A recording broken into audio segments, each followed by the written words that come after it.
सभी को नमस्कार। मैं हूं गौरीशंकर। आज हम टॉपिक पढ़ने जा रहे हैं वाचन।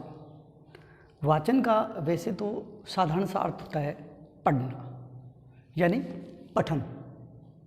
वाचन है वो पठन होता है यानी पढ़ना। लेकिन जब हम किसी लिखित बात को स्वयं पढ़ते हैं या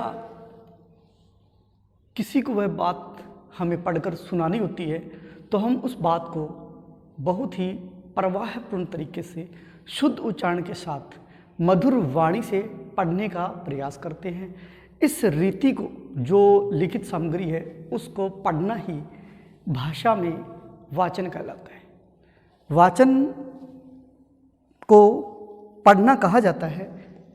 वाचन के कई परिभाषाएं अलग अलग विद्वानों ने अलग दी है। गेग की जो परिभाषा है वो है वाचन की कि शब्दों का ठीक ठीक उच्चारण कर सकने की जो क्षमता है।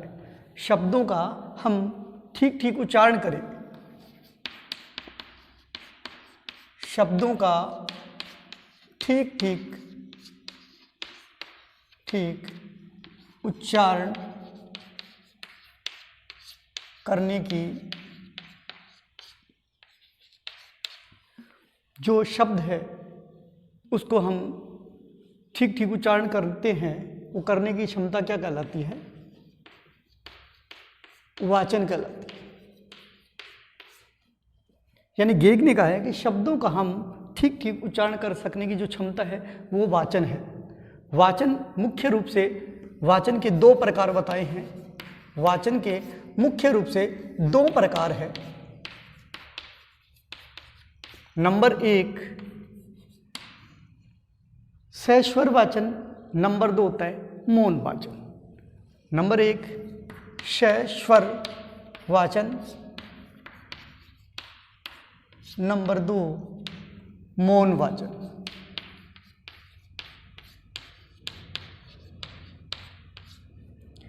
स्वस्वर वाचन, स्वर सहित जब हम पढ़ते हैं, स्वर सहित बोलकर तेज आवाज में, या पाठ को हम जो पढ़ते हैं आरोह है अवरोह से, यानी प्रभावपूर्ण तरीके से जो पढ़ा जाता है वो कहलाता है सस्वर वाचन। सस्वर वाचन वैसे कई प्रकार है, मतलब मुख्य इसके 3 प्रकार है। जैसे आदर्श वाचन,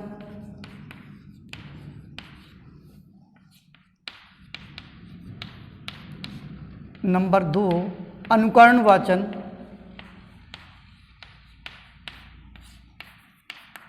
नंबर 3 समवेत वाचन।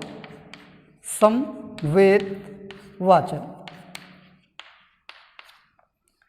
सस्वर वाचन जो स्वर सहित प्रभावपूर्ण आरोह अवरोह से हम जिस बात को पढ़ते हैं वो क्या है? सस्वर वाचन। सस्वर वाचन के मुख्य रूप से 3 प्रकार बताइए: आदर्श वाचन, अनुकरण वाचन, समवेत वाचन।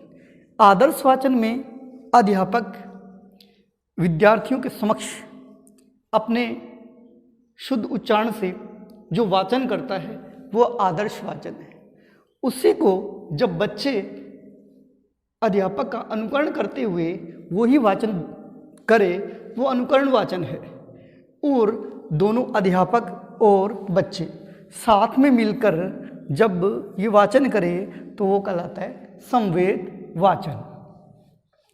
मौन वाचन है मुख्य रूप से 2 प्रकार के माने गए हैं। नंबर 1 तब गंभीर वाचन,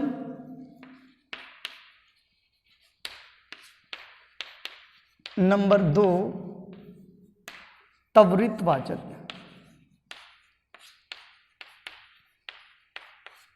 देखो, मौन वाचन नाम से ही पता चल रहा है, मौन रहकर हम कोई बात को या लिखित सामग्री को जो पढ़ते हैं मौन रहकर, यानी कि बिना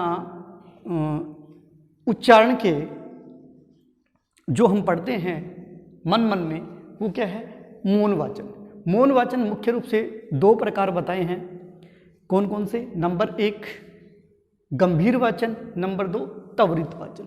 गंभीर वाचन में जब हम मौन रहकर पढ़ते हैं तो जो अर्थ समझते हैं, समझने के साथ साथ गंभीर रहकर उसको अर्थ को हम ग्रहण भी करते हैं। ये तो गया गंभीर वाचन। त्वरित वाचन में हमें जल्दी जल्दी पढ़ना होता है, जल्दी जल्दी हम जो पढ़ते हैं वो है त्वरित वाचन।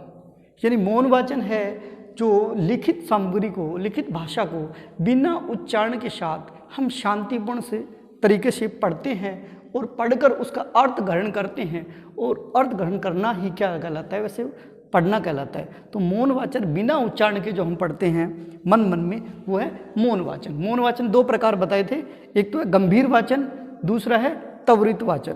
गंभीर वाचन में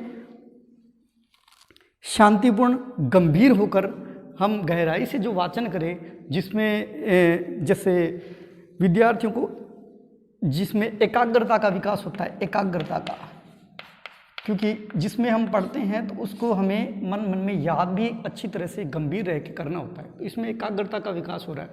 त्वरित में जल्दी जल्दी हम पढ़ते हैं। समझ में आया होगा। वाचन है वो मुख्य रूप से दो प्रकार बताए हैं, सहस्वर वाचन और मौन वाचन। वाचन है शब्दों का ठीक ठीक उच्चारण कर सकने की क्षमता क्या कहलाती है, वाचन कहलाती है। वाचन दो प्रकार के, एक तो है सहस्वर वाचन, दूसरा है मौन वाचन।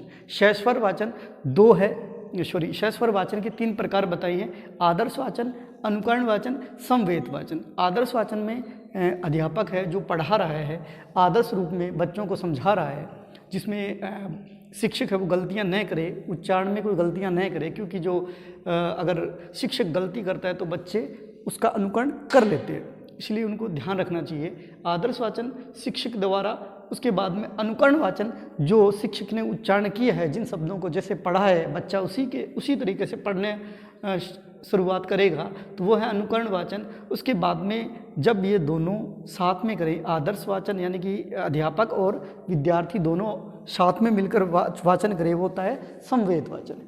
और मौन वाचन है वो दो प्रकार के, एक गंभीर और एक त्वरित। गंभीर में हम एकाग्रता के साथ जो पढ़ते हैं वो है गंभीर वाचन, और त्वरित वाचन हम जल्दी जल्दी जो पढ़े वो है त्वरित वाचन।